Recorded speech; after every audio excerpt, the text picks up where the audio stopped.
Greetings, YouTube. It's Adam Huntley again with the Tree of Liberty channel. Today we're going to be discussing what is in my day pack. Now, some of you might be thinking, my God, what happened to that poor man's muffin top? It looks ridiculous, obscene even. But that is where you're wrong. This is my day pack. Come, let us discover what lies within.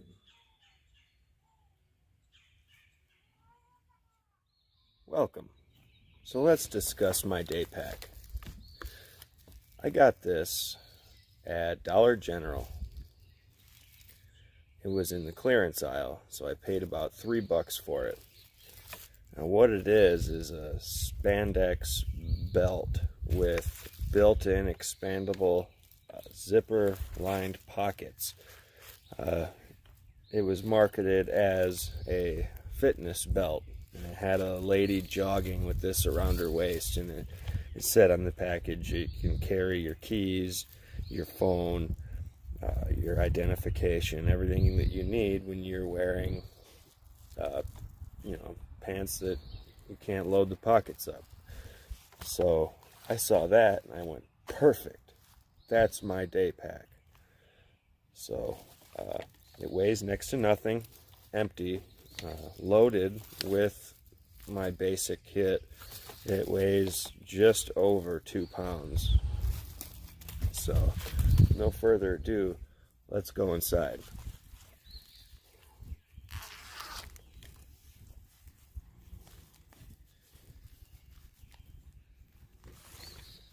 All right. First thing, I have yet to even try this. I bought them a few years ago. But what it is tinder. It's wet fire starting tinder. It says scrape tinder shavings into a pile to light. Flammable. Keep away from children. It's made by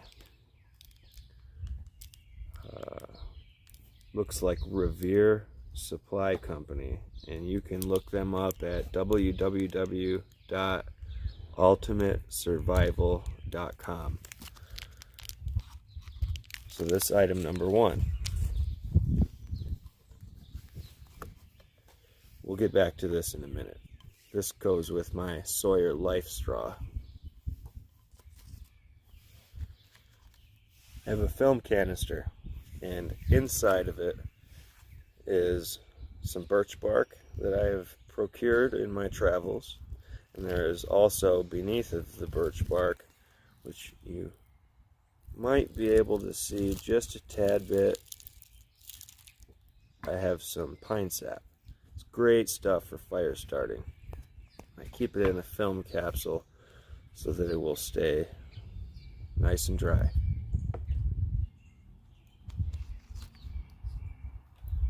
A pencil sharpener. With this I can cut steaks out of sticks, perhaps make little darts with them if need be. Also the shavings are good for quick tinder on the fly. Comes with 2 sizes in case you want to adjust the size of whatever stick you're using, or say it gets bigger as you go up. Also, in a pinch, I got a couple of extra blades here.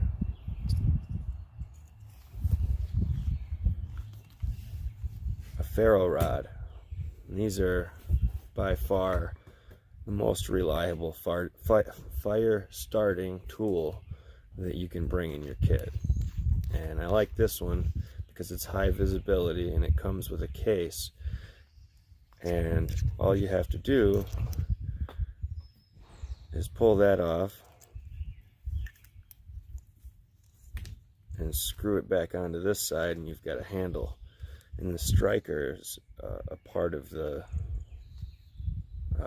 back of the butt of the unit.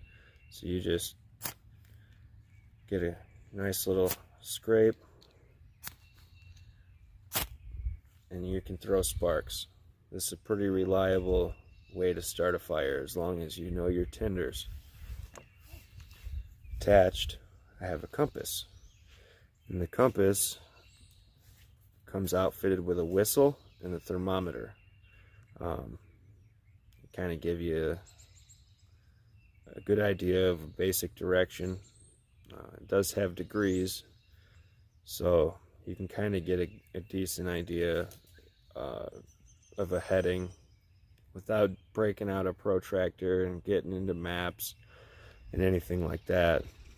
The thermometer, which only reads Celsius, but with a little bit of reference, a little bit of homework being done, you can easily figure out pretty much what's comfortable and what's cold.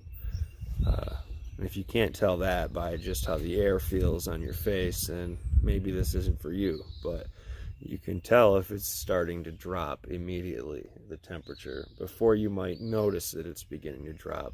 And that can be an indicator of a storm moving in, or the sun going down, you know, or just anything. You know, it's good just to have a backup readout. If you come down with hypothermia, you're going to feel warmer than you are in the late stages. That's what gets people. So this will help you realize, oh, hey, you know, it's not 25 degrees out. I'm not sweating balls because it's warm out. It's 0. It's freezing out. I'm dying. Maybe that would be what would bring you around. Moving on. We have quite possibly one of the most important items, a face net. Where I live in central northern Michigan, in the summertime, the insects will eat you alive and carry away your corpse. Keeping them off your face is instrumental in survival. It's also a good color to conceal perhaps this entire pack as you drop it on the ground. You know, say you want to stash it and you don't want someone to come by and pick it up. Chances of hiding your gear are a lot better.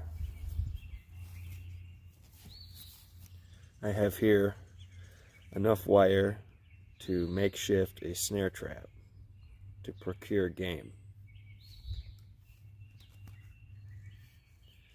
Here is a cable saw. In some of my earlier videos, you may have noticed I actually found this in the woods in some unfortunate contrivance that was left behind, where somebody tried to make a bow saw with it. And then they just discarded it when they realized that they don't work like that, or that this particular type of saw isn't going to make your life easier, but it's going to give you the means to process wood without chopping it. If I can just get it unraveled here. It's got some length to it, but what this does is you wrap it around your branch and you just go like this, back and forth, but it will look more like this because you're going around the tree. So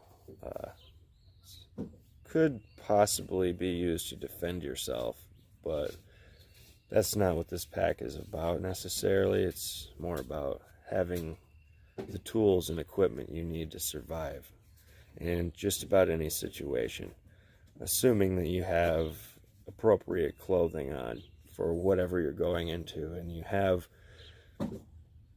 typical items on you that you carry everywhere you go. Like, I always have this pocket knife on me, or a pocket knife. I always try to carry a multi-tool. This is just screwdrivers and a pick, but you can see it showcased in my cleaning up the fishing hole part 1 video when I was running the chain too loose and it came off the bar. Even though it required a hex head, I managed to use a flat head and a rag to get it to loosen and tighten. So those are things I carry on me typically all the time. I usually have a lighter on me. I have this one right now.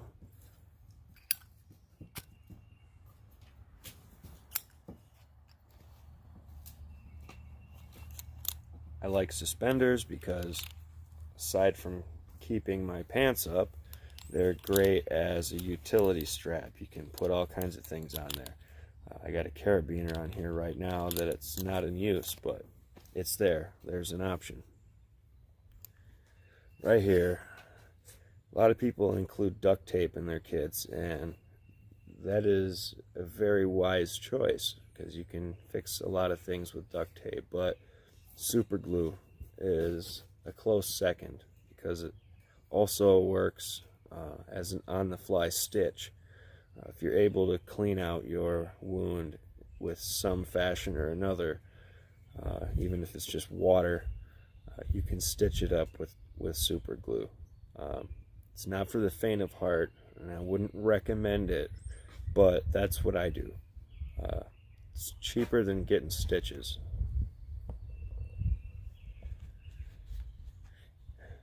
An emergency candle. I have this just in the event that I don't have much flame and I need to keep one going long enough, or perhaps there's an emergency and I need light. All around tool piece of equipment here. Lots of uses for wax.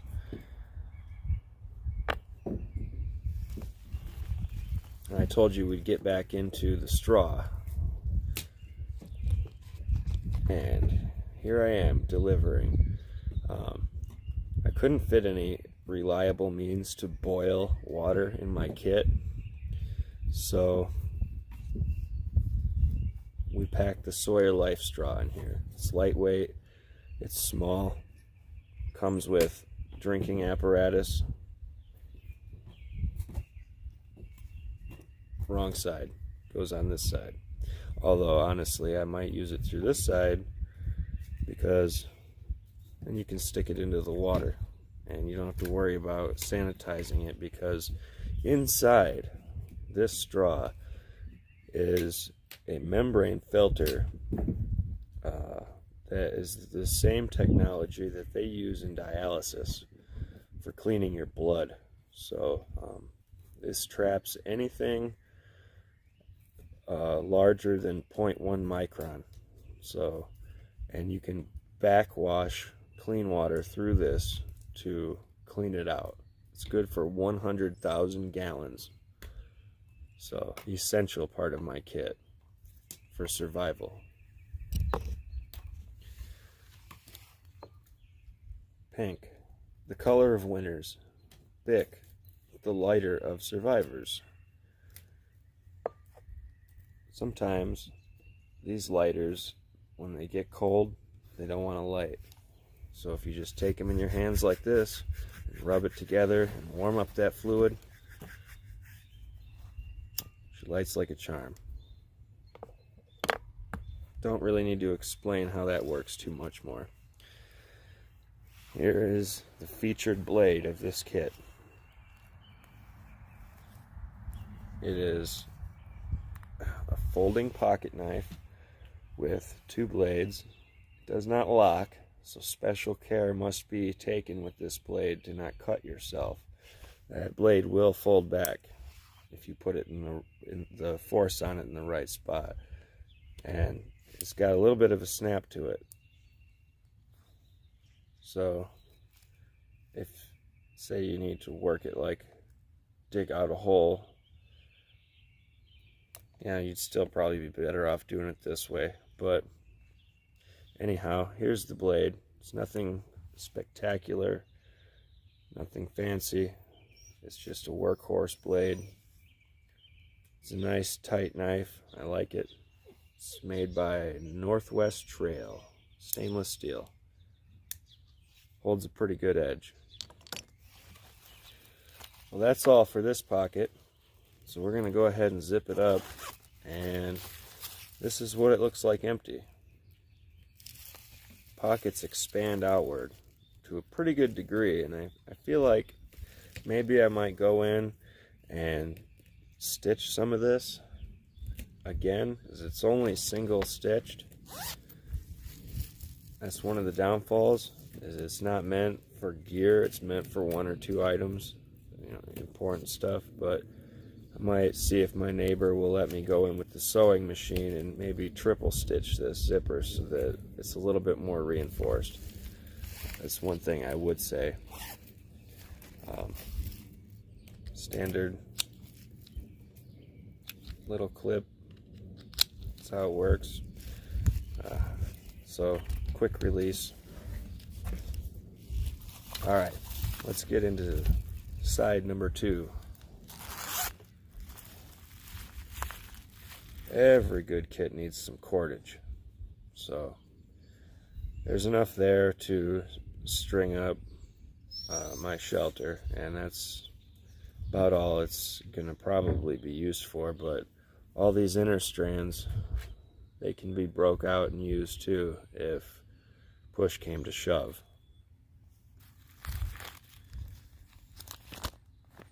My fishing kit, I have approximately 15 feet of fishing line in here, assorted hooks and lures and sinkers. Also, I have an eye hook in there in the event that I need to make a fish trap or I need to use it in conjunction with my snare wire. Also, the bag has volume measurements on there, so with the spare bag that I have, I can approximately ensure that I can carry at least 1 cup of water, and I can sort of gauge how much water I'm getting in a day. Make sure I get that 8 cups or more if you're doing manual hard labor. Here's a little bit of steel wool, multi-purpose. This can be used as tinder, so that's one of the main reasons it's here, but also it could be good for cleaning something up.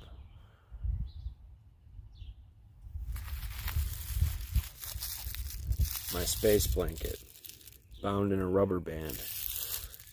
I've used this before. This is the space blanket that I learned the golden rule of silver blankets, and that is, don't cover up your head and breathe under it if it's cold out, because the moisture in your breath will condense on this and you will become hypothermic quickly, and it is not fun. Neither is trying to stumble your way out of the woods in the pitch black in the middle of the night and try and get home. And I've been there, I've goofed, I've made that mistake. I will not do it again.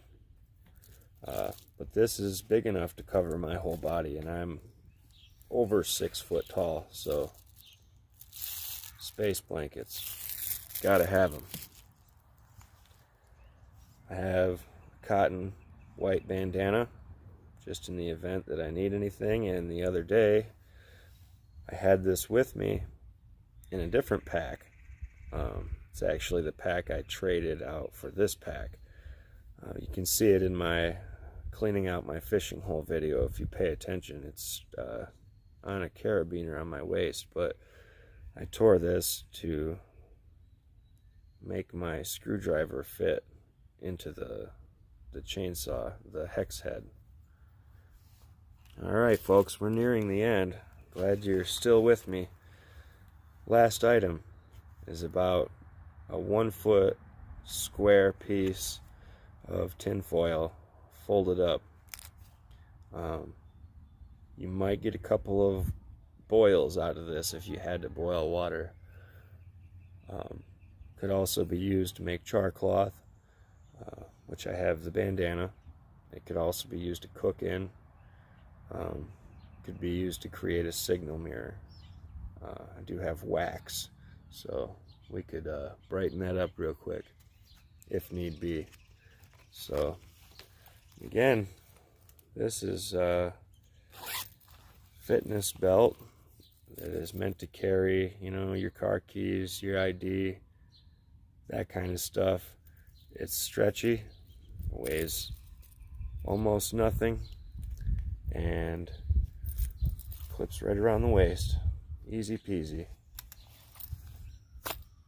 And if you're wearing a sweatshirt, or if you want to wear this under a shirt, a lot of times you forget that it's even there.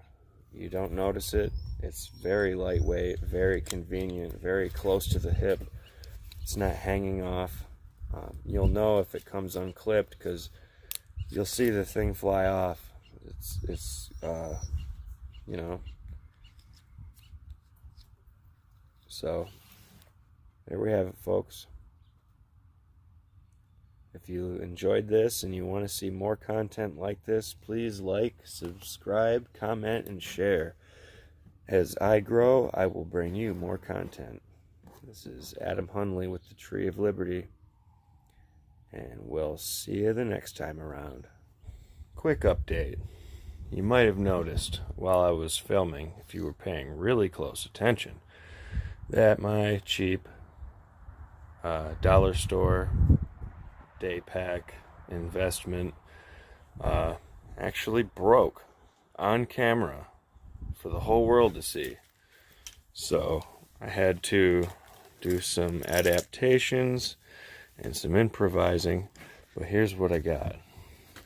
If you watch my emergency preparedness kit video, and it's a long one, you'll remember the H2O clips that I had. So I took one of them out of the pack and reinforced the straps with some duct tape so that they wouldn't unfold.